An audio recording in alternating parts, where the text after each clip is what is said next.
60 Minutes Rewind. Tonight we're going to report a story that's almost 80 years old, but it will come as news to most Americans as, frankly, it did to us. This country's most violent race riot didn't happen in Newark or Watts or Detroit. It happened in Tulsa, Oklahoma, in June of 1921. For decades, city officials covered it up. The history books barely mentioned it, and people, white people that is, hardly ever talked about Tulsa burning. But all that's changing now. The state commission has begun investigating the riot and is already raising tough questions about what today's citizens owe yesterday's victims.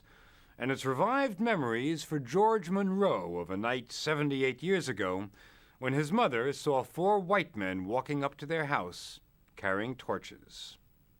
Our mother told us to get up under the bed, and we got up under the bed. We could just see just their feet. They came in and set fire to the curtains, and one stepped on my fingers, and my sister put her hand over my mouth to be sure to stop me, because she could tell I was fixing to holler because it hurt. Monroe escaped with some sore fingers. His home and the rest of Tulsa's black neighborhood, called Greenwood, was burning. Before the riot, 10,000 blacks lived in Greenwood, did business there, prospered there. In fact, Greenwood was one of the nation's most vibrant black communities. But children quickly learned that they lived in a different world from whites. The tracks was a dividing line.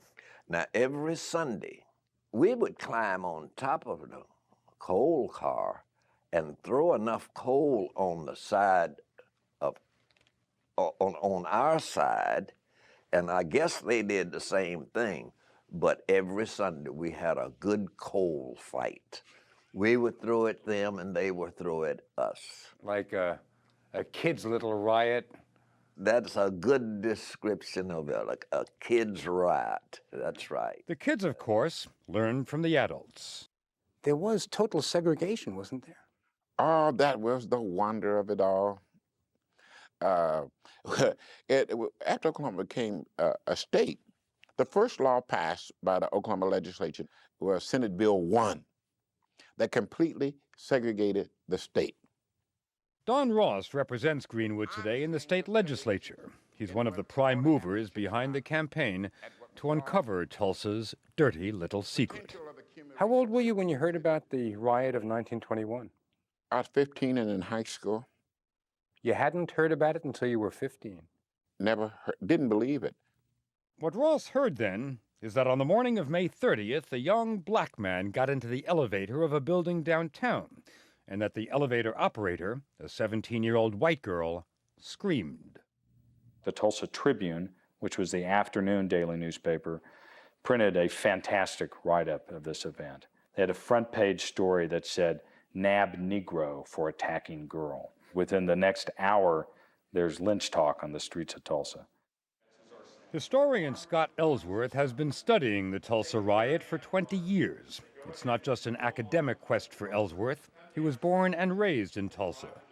So the word of a lynching was out in the streets. Whites started gathering. How were blacks reacting? Great concern. I mean, everybody knew what was about to happen.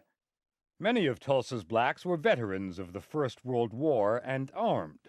A group went to the courthouse and offered to help defend the jail and its black prisoner. The sheriff told them to go home. And as they're leaving, a white man goes up to a tall black vet and says, "Where you going with that gun, nigger?" And the vet says, "I'm going to use it if I have to." The white man says, "Like hell you are, give it to me." A struggle, shot goes off. The worst riot in American history begins. Just about then, as dusk was settling in, Venice Sims was getting ready for her high school prom. Had a beautiful dress, shoes, everything new.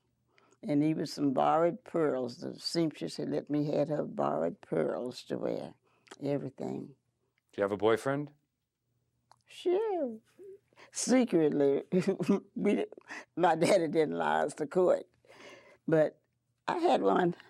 And then you're supposed to go to the prom, and what happens? Well, that's when the riot, that's when it started. And that's when the bullets started to falling. Miss Sims, her family, and many Greenwood residents got out of town during the night.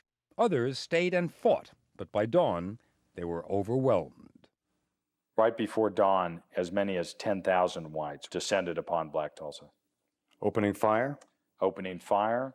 There was a block-by-block battle throughout the black community. They would force the occupants of a house out. If people resisted, they were murdered on the spot.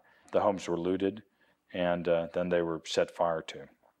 Did the white authorities do anything to try to prevent this or control it? They don't. They spend most of their time arresting blacks and disarming blacks, preventing them from defending their homes and businesses, taking them to these internment centers around town. Sounds like a precursor of ethnic cleansing. Absolutely. Kenny Booker's father hid his wife and 5 children in the attic just before armed whites came to the front door. We could hear him from the attic talking to him, said, "Nigga, do you have a gun?" I think he said no. And he said, "Don't set my house on fire, please." He didn't tell him why, but after he left, not long after he left, they set it on fire, and we had to scramble down in a hurry. And his sister, that's 6 years old, she said, "Is the world on fire, Kenny?" I said, "I don't know, but we in trouble, deep trouble." The trouble came from the air, too. Investigators say some of the fires you see in this rare footage of the riot were caused by whites dropping explosives from World War I vintage planes flying over Greenwood. The flames destroyed almost every home and business in Greenwood, 35 square blocks in all. We didn't have no home. Everything was burned. All over there where we live, just burned down to the ground. Late in the day, martial law was declared and National Guard troops patrolled the streets. The dead were everywhere, the bodies lying where they fell. Photographers turned some of their grisly pictures into souvenir postcards. Most of the dead were buried quickly in unmarked graves around town, but some apparently were laid to rest here in Tulsa's Oak Lawn Cemetery in this anonymous section reserved for paupers. There were no funerals. The authorities outlawed funerals. There were no coffins, no headstones, no records of the burials. But a 10-year-old boy saw it all. Clyde Eddy walked by the cemetery with a friend, saw some men digging and some big wooden crates. And we went in, naturally, and walked up to the first one and raised the lid up. There were 3 bodies of black men in it, just thrown in there. And we went over to another crate, a larger crate, and raised the lid on it, and there was 4 bodies in this one. And there was, let's see, there's either 4 or 5 more boxes scattered around. And about that time, one of the men saw us, and he run us out. The newspapers didn't think the mass graves deserved many headlines, and the White City Fathers, proud of their booming oil town, wanted to bury the story along with the bodies. The official version, typos and all, came in a National Guard report. It said there were 35 dead, 9 whites and 26 blacks. But that number just keeps on rising. We think now that something like 300 people were killed in this. How many people were left homeless by the riot? Oh my gosh, 10,000 people were left homeless by the riot. How many of those were white? None. The survivors lived in tents and shacks which they built themselves. My brother was 14 at the time, and he helped my father install wood. It was raining, as I can remember, it rain. Seemed like it was rain, and we had a wooden floor in our tent. We were lucky to have that. But Tulsa's whites gave them something. Promises. Now, in fact, after the riot, the city's white establishment said it was going to rebuild Greenwood. What happened? They lied.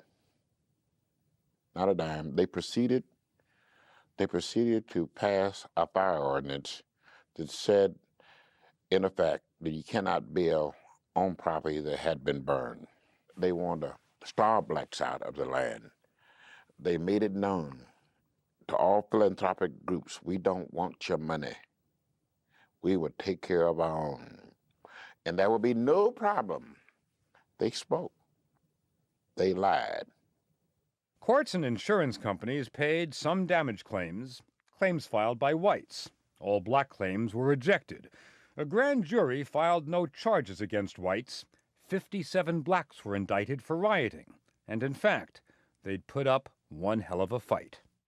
In my community, among those survivors, they won the riot. They won it. You know, only till they brought airplanes in and dropped bombs and firebombs and brought the National Guard in could they subdue my people. That's the view from the black community, that airplanes and National Guard saved them white folks. We were winning. For Ross, setting up a legislative commission to study the riot was a way of keeping that pride alive. Eddie Fay Gates is one of the members. It said history is the lie agreed upon. Well, somebody agreed not to tell the story of the riot in Tulsa. At first, there was denial, you know. It didn't happen. It wasn't that bad. Now, Tulsa and Oklahoma's way past the denial stage. The commission is looking for the truth by looking for the dead. But Greenwood is looking for more than just some unmarked graves. Somebody has to pay when they do wrong. If you don't, if there's no penalty for wrongdoing, there's no incentive for societies to do the right thing. Who should get reparations, the 60 or 70 survivors or the descendants of all the people who were wronged at the time? My wish list, which I don't think we'll ever get, would be that there would be adequate monetary payments to survivors, the living survivors. For the descendants, maybe scholarships for the college-age children of these descendants. The sons don't pay for the sins of the fathers. They pay for only their own sins. State Representative Bill Graves opposed setting up the commission and thinks Tulsa should put the past where he says it belongs, in the past. The statute of limitations is run on the people here involved that were injured. What would you say to one of the survivors who would say to you, lost my home, lost everything my family had worked for? I'd have to tell them that I didn't think they have any right to money from the legislature. This is a tragic thing that happened to them. Tragic things happen to other people that seems unjust to us, yet we have to live with them. What do you think should come out of this? A memorial? I have no problem with a memorial. That these people should be, I think, remembered and honored for what they had to go through. Don Ross says he doesn't need a memorial. He's already got one. His anger. I feel strongly, if I'm ever satisfied with whatever we do, that I will let down some people who educated me in my life and who died angry. I am their living memorial. My anger is.